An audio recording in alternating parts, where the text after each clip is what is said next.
देखो दोस्तों, तुम्हें तो पता ही होगा कि इंटरनेट पे इंडिया अपने गंदे खाने और स्कैमर्स के लिए कितना फेमस है। Do not redeem! Okay? Do not redeem! Do not redeem! Do not redeem the card! What? Do not redeem the card! Yes, I'm Do not redeeming the redeem card. the I'm card. redeeming the cards. No! Okay? No! No, no, Yeah. no, no!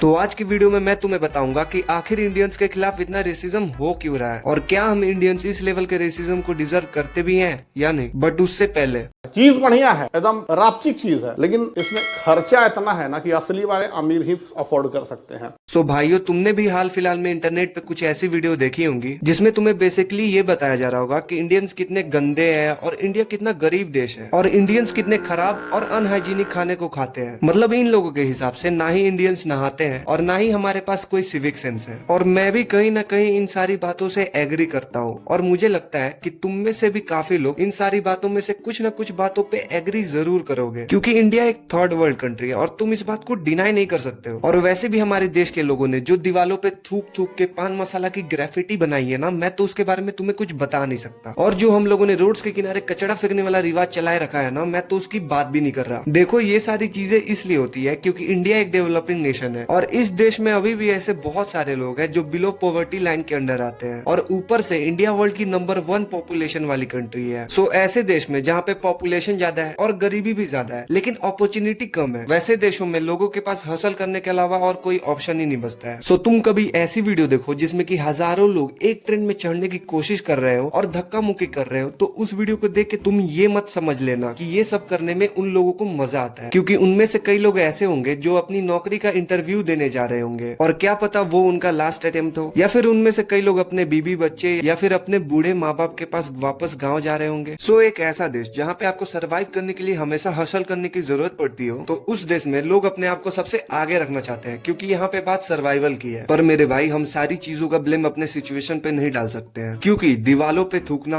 और खुले में toilet करना ये totally हम पे depend करता है क्या हम ये करना चाहते हैं या नहीं। और अगर तुम यही सवाल किसी भी रैंडम इंडियन आदमी से कर दो तो उनका जवाब होता है, ये सारी बातें यहाँ नहीं करते बेटे, छोटे नहीं, आप अपना काम कर, चल जे काम पे ध्यान देना, छोटे चल, अच्छी चीजों के अंदर अच्छी बात जो यहाँ है वहाँ के बाद वहाँ करेंगे।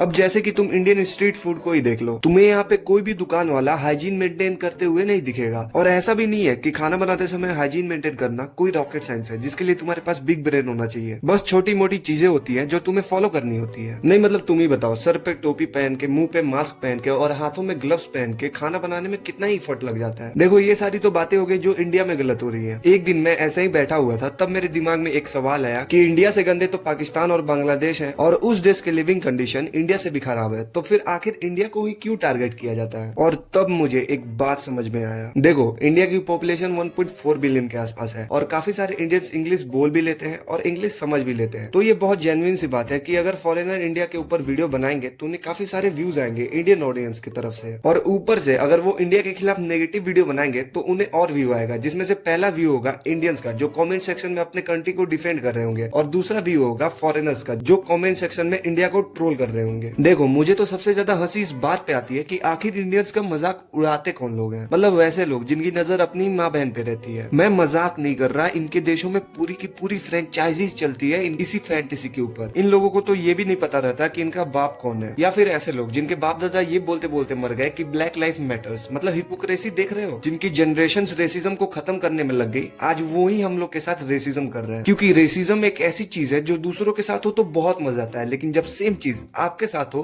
तो बहुत दिक्कत होती है। मतलब हद है यार, जिन देशों की पूरी इकोनॉमी ओनली फैंस पे टिकी हो, उन देशों के लोगों का दूसरे देश के लोगों का मजाक उड़ाना सूट नहीं करता है। देखो, अभी हाल ही में एक इंसिडेंट हुआ था जिसमें कि एक बहुत popular American YouTuber Tyler Oliveira India में आया था और यहाँ पे आके उसने इंडिया के एक छोटे से गाँव के ऊपर डॉक्यूमेंट्री बनाई, जिस गाँव में लोग गोबर से खेलते हैं और उसे त्योहार की तरफ सेलिब्रेट करते हैं।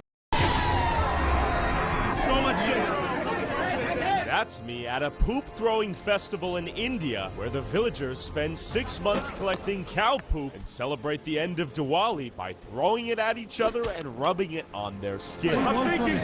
I'm sinking! I'm gonna die today!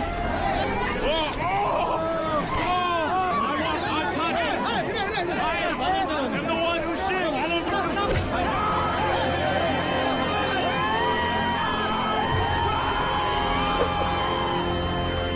और मुझे इस वीडियो की सबसे शॉकिंग चीज ये लगी कि इस वीडियो के आने से पहले I used to love this guy और मैं टाइलर ओलिवेरा की सारी वीडियो देखता था, बट इस वीडियो के आने के बाद मेरा इस बंदे पे से भरोसा ही उठ गया। मतलब तुम इस आदमी की डेस्परेशन देख रहे हो, एक ऐसा आदमी जो इंडिया से हजारों किलोमीटर दूर रहता है और जिसका इंडिया से कुछ लेना देना भी नहीं है। वो आदमी इतने बड़े इंडिया के एक छोटे से गाँव के ऊपर वीडियो बनाता है जिसके बारे में कोई नहीं जानता था, यहाँ तक कि मैं भी नहीं जानता था। और तुम्हें क्या लगता है, इसे नहीं पता था कि आखिर इस वीडियो को डालने के बाद लोग इस वीडियो को कैसे इंटरप्रेट करेंगे? ऑफ कोर्स भाई, इसे पता था। दोस्तों, इस बंदे ने 10 महीने पहले ही फ्लाइट की टिकट बुक करा के रखी थी सिर्फ इस दिन के लिए। और एज अ क्रिएटर उसकी भी तो रिस्पॉन्सिबिलिटी होती है कि आखिर वो करना क्या चाहता है और लोगों पे क्या इम्पैक्ट डालना चाहता है, क्योंकि एज अ इंडियन हम ये बात समझ सकते हैं कि ये चीज पूरे इंडिया में नहीं होती है, ये सिर्फ एक ही गाँव में होती है। लेकिन अगर तुम एक ऐसे इंसान के पर्सपेक्टिव से देखो जो कभी इंडिया आया ही नहीं है या फिर उसे इंडियन कल्चर का कोई आइडिया ही नहीं है, तो वो इस वीडियो को कैसे इंटरप्रेट करेगा? उसे तो लगेगा कि सारे इंडियंस ऐसे ही रहते हैं, सारे इंडियन गोबर से ही खेलते हैं। और मैं तुम्हें बता दूं कि ये बिल्कुल भी सही चीज नहीं है अगर हम इंडिया को ग्लोबल मार्केट में प्रेजेंट कर रहे हैं तो। मतलब आज के समय में तुम ऐसे काफी सारे वीडियो देख सकते हो जहाँ पे इंडियंस को हैरेस किया जाता है सिर्फ सेक ऑफ इंटरटेनमेंट के लिए।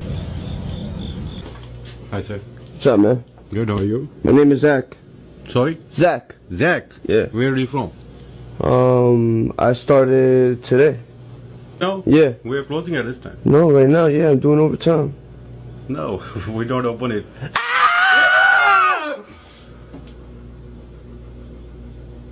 Don't do this. Okay? We're closing out. Okay. Got. I'll call 199. I'll call 199, okay? Sorry. I love you. देखो, एक बाउंड्री होती है हरासमेंट और प्रैंक के बीच में, लेकिन इन लोगों के अंदर इंडिया के खिलाफ रेसिज्म इतना कूट कूट के भरा है कि इन लोगों ने वो बाउंड्री को कभी पार कर दिया है। देखो, तुम कोई भी वीडियो उठा के देख लो, तुम उसमें देख सकते हो कि कैसे फॉरेनर इंडिया के स्ट्रीट फूड को कैसे क्रिटिसाइज करते हैं। Alright, we got here today, cuz. Hold on, let me make myself smaller. Alright, got a baby chicken, baby body getting evicted and put in, what is that?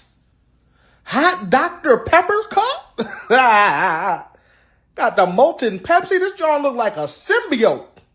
Let me make myself smaller as I try to observe what this is. Mess around and accidentally ingest this and be talking like, we are Venom.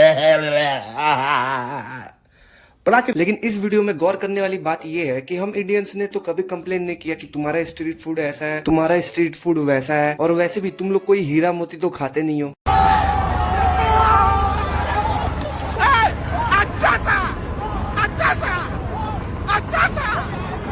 और बात रही कि हम ये racism deserve करते हैं या नहीं, तो इसका सीधा सीधा आंसर है नहीं। और हम क्या, कोई भी ये रेसिज्म को डिजर्व करता ही नहीं है, क्योंकि रेसिज्म कोई डिजर्व करने वाली चीज नहीं है। हाँ, छोटी मोटी गलतियां हैं जो हमें सुधारने की जरूरत है और वो हम सुधार के रहेंगे। तो आज के वीडियो में बस इतना ही, और मिलते हैं कोई अगले नए वीडियो में। तब तक अपना ख्याल रखना और चैनल को सब्सक्राइब कर दो यार। एक रेड कलर का बटन दिख रहा होगा, उसको प्रेस कर दो और मेरे चैनल पे 1K सब्सक्राइबर करा दो। चीज बढ़िया है, एकदम रापचिक चीज है, लेकिन इसमें खर्चा इतना है ना कि असली वाले अमीर ही अफोर्ड कर सकते हैं।